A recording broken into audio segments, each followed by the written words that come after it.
All right, let's just jump right in. I want you to imagine something. $100,000. It just landed in your bank account. The year is 2026.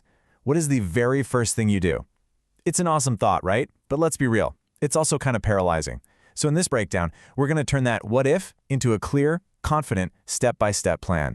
Okay, but before we get into all the fun strategies, we got to get the serious stuff out of the way. This is a super important disclaimer. What we're about to go through is a guide based on expert analysis, but it is not personalized financial advice. I mean, everyone's situation is totally unique, right? Your age, your goals, how much risk you're comfortable with. So it's so important that you talk to a qualified financial pro before you make any big decisions. All right, with that done, here's our game plan. We're going to start with a look at the economic picture for 2026, then build your financial foundation, preserve your capital, invest for growth, and finally, put it all together in a balanced portfolio. Let's get into it. First things first, we have to understand the world we're investing in. You know, you can't make smart moves with your money if you don't know the rules of the game for 2026.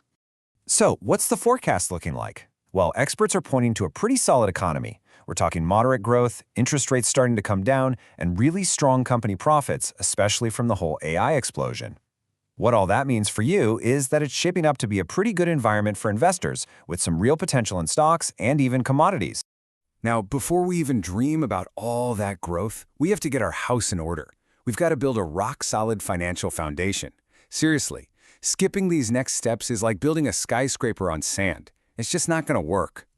There are two moves here, and they are non-negotiable. Step one, you have to wipe out any of that nasty high-interest debt. You know, the credit card balances, personal loans, that stuff has to go. Step two, build up a solid emergency fund. Think of these two things as your financial body armor. And here's why paying off debt is such a no-brainer. Any debt you have with an interest rate above, say, 7 or 8%, paying that off is like giving yourself a guaranteed, risk-free investment return of that exact same percentage. You literally cannot find a better or safer deal anywhere. It's a guaranteed win. Okay, debt is gone. Next up, your safety net. The goal is to have 3 to 6 months worth of your essential living expenses stashed away somewhere safe and easy to get to, like a high-yield savings account. This is your oh crap fund. It's the money that lets you sleep peacefully at night, knowing that if the car breaks down or the roof leaks, you're covered. No stress.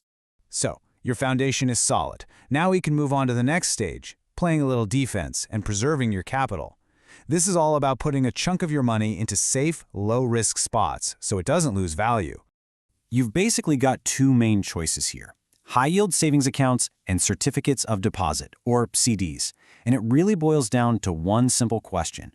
Do you need flexibility, or do you want to lock in a guaranteed rate? High-yield savings is great for flexibility. You can get your money anytime. A CD is awesome for guaranteeing a specific interest rate, but you have to agree to leave that money alone for a set period of time. For 2026, with rates expected to be a little lower, you'll probably be looking at yields in the 3 to 4% range for these options. And here's a pretty clever strategy to think about. It's called a CD ladder. Basically, you split your money into a few different CDs that end at different times. Maybe a 1-year, a 2-year, and a 3-year. That way you get those nice locked-in rates, but you also have a chunk of your money freeing up every single year. Best of both worlds. All right. Foundation built. Capital preserved. Now we get to the really exciting part. It's time to go on offense and invest for long-term growth. This is where we make your money start working for you. So what kind of growth are we talking about? Well, the general consensus for S&P 500 gains in 2026 is floating right around 10 to 11%. And remember we talked about those strong company profits and the big spending in AI? That's what's fueling this potential. So how do you get a piece of that action? Well, there are a few key ways. The first, and probably the smartest for most people, is through diversified index funds or ETFs. This is like buying a tiny slice of the entire market. Then, if you want to be a bit more targeted, you could look at funds that focus specifically on AI and technology. And finally, some pros are really bullish on commodities like gold and copper for 2026. And since I've said ETF a few times, let's just quickly define it. Think of an exchange-traded fund like a smoothie. Instead of buying one apple, one banana, and a handful of spinach, you just buy one single smoothie that has all those ingredients already blended together. An ETF is a basket of investments you can buy as a single stock. It's an amazing tool for instant diversification. Okay, time for our final section. Let's take all of these different pieces, the defense, the offense, and put them all together to build a balanced, cohesive portfolio. Now, beyond that core stuff, there are other really powerful ways to put this money to work. Maxing out your retirement accounts like an IRA or 401k is almost always a brilliant move because of the tax advantages. You could use some of it for a down payment on a house, or invest in real estate more passively. Or, if you've got that entrepreneurial bug, this could be the seed money for your side hustle. And hey, don't forget the rest of the world. Diversifying with some international stocks is also a great idea. So what on earth is a REIT? Well, it's a real estate investment trust. It's basically a company that owns a ton of properties that make money. Buying into a REIT is like becoming a landlord without any of the headaches. You get the rent checks without the late-night calls about a leaky toilet. Pretty sweet deal, right? So, when it's all said and done, what could this look like? Well, here's a sample portfolio for someone with a moderate appetite for risk. You've got the biggest slice, 60% in stocks. That's your growth engine.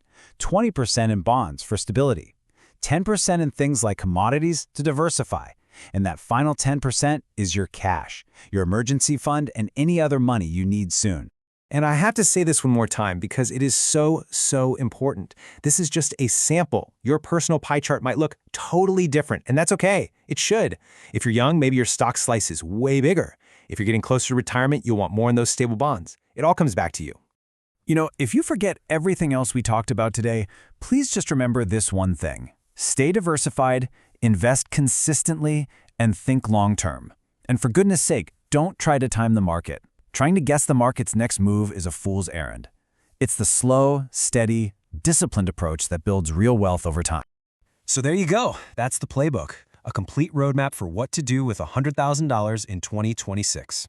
You've got the plan right in front of you. So the only question left is, what's your first move going to be?